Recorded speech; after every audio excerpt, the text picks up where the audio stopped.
বগুড়ার মানুষ বিএনপি করে, বগুড়ার মানুষের নিঃশ্বাসে বিএনপি। এইখানে আপনি নেতা কি দিচ্ছেন আমরা দেখি। হ্যাঁ, নেতা কি দিচ্ছেন? রেজাউল করিম বাদশা বগুড়া জেলা বিএনপির বর্তমান সভাপতি, সাবেক বগুড়া পৌরসভার মেয়র। বাদশার ছোট ভাই আছে কয়েকজন। এক নাম্বার হইতেছে টোকন, মোহন, খোকন, নয়ন, জয় এবং দীপন। আমরা একে একে প্রত্যেকের আমলনামা দেখি। টোকন সাবেক দুইবারের প্রেস ক্লাবের সভাপতি, একবার বগুড়ায় এমপি ইলেকশন করছে আওয়ামী লীগের মনোনীত প্রার্থী হিসেবে। কিছুদিন আগে বিভিন্ন জনের কাছ থেকে টাকা টাকা চাঁদা টাদা নিয়ে সংসার চালিত। টোকনের এক ছেলে খুনি এবং চাঁদাবাজ, মার্শাল্লাহ। দুই নাম্বার মোহন, বগুড়া জেলা আওয়ামী লীগের সাবেক সহসভাপতি, বগুড়ায় প্রায় 40টা খুনের সাথে পরোক্ষ এবং প্রত্যক্ষভাবে জড়িত। খুনি, চাঁদাবাজ, দখলবাজ এবং নেশাখোর। বগুড়ায় যে কত বাড়ি সম্পদ দখল করছে তার ইয়ত্তা নেই। কোটি কোটি অবৈধ টাকার মালিক।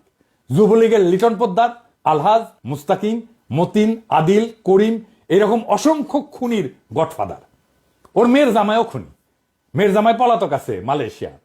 মোহন পলাতক, ইন্ডিয়া থাকে। ইন্ডিয়াতে আবার বাড়িও আছে, মার্শাল্লাহ। 3 নাম্বার খোকন, দিনরাত নেশা করে, ফেন্সিডিল, গাঁজা, আফিম সবই খায়, আবার মাঝে মাঝে তাবলিগও করে। কি একটা অবস্থা। 4 নাম্বার নয়ন, 3বারের বগুড়া প্রেস ক্লাবের সভাপতি, মার্শাল্লাহ।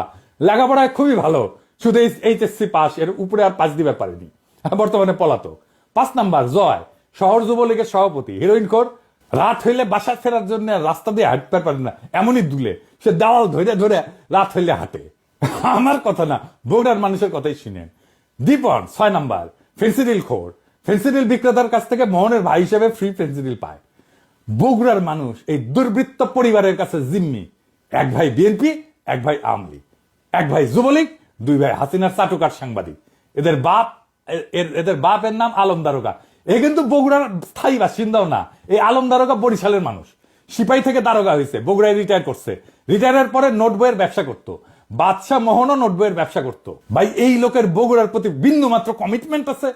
বগুড়ায় জাহান নামে যা কর কিছু যায় আসে, তো বগুড়ার লোকই না রে ভাই। এই বাদশাহ 5ই আগস্টে বহু আওয়ামী লীগ যুবলীগ নেতার কাছ থেকে টাকা নিয়ে তাদের সম্পদকে রক্ষা করছে, তাদেরকে রক্ষা করছে। বিশেষ করে আলহাজের কাছ থেকে নাকি 1 কোটি টাকা নিছে। যে ওর বাসায় আগুন ধরে গেছিল, ওই আগুন লাগানোর চেষ্টা করছিল, আবার ওই 1 কোটি টাকা নিয়ে আগুন লাগায় নেই আর কি। বিএনপির নতুন নেতা দেন। এই লোক বিএনপির নেতা থাকলে বিএনপিকে আমাদের বলতে হবে কেন এই লোক বিএনপির জন্য বগুড়াতে অপরিহার্য। মানে একই পরিবার বিএনপি আওয়ামী লীগ ভাগ হইয়া সারা শহরে রাহাজানি করবে, আর জনগণ মুখ বুঝা সহ্য করবে? হ্যাঁ, এত বোকা ভাবেন বগুড়ার লোককে? এই পরিবারের কাছ থেকে বগুড়ার মানুষকে রক্ষা করতে হবে। জানি না বিএনপির কাছে এই দুর্বৃত্ত পরিবার কেন এত পছন্দের। এই লোক বগুড়ার নেতৃত্ব দেবে, এর নেতৃত্ব বগুড়ার মানুষকে মাইনা নিতে হবে। এত তুচ্ছ ভাবেন বগুড়ার মানুষকে? যেই মাটিতে জিয়া জন্ম নেয় সেই মাটিতে এই দুর্বৃত্ত পরিবারের হাতে জিয়ার আদর্শ বয়ে নেওয়ার ভার কেমনে দেন ভাই? আর মানুষ পান নাই নাকি? এর সাথে ভালো মানুষ নাই আপনাদের বিএনপিতে? আমরা একটা শুদ্ধ বাংলাদেশ চাইছিলাম, তার জন্য আমাদের সন্তানেরা অকাতরে জীবন দিছিল। একই পাক চক্রে ঘুরপাক খাওয়ার জন্য তারা জীবন দেয় নাই। আমরা চাই বিএনপি নতুন সময়ের দিশা দিক, মানুষের এই বিপ্লবী আকাঙ্ক্ষাকে ধারণ করুক। আমরা একটা নতুন বাংলাদেশ চাই। আপনাদের দল পরিশুদ্ধ করেন।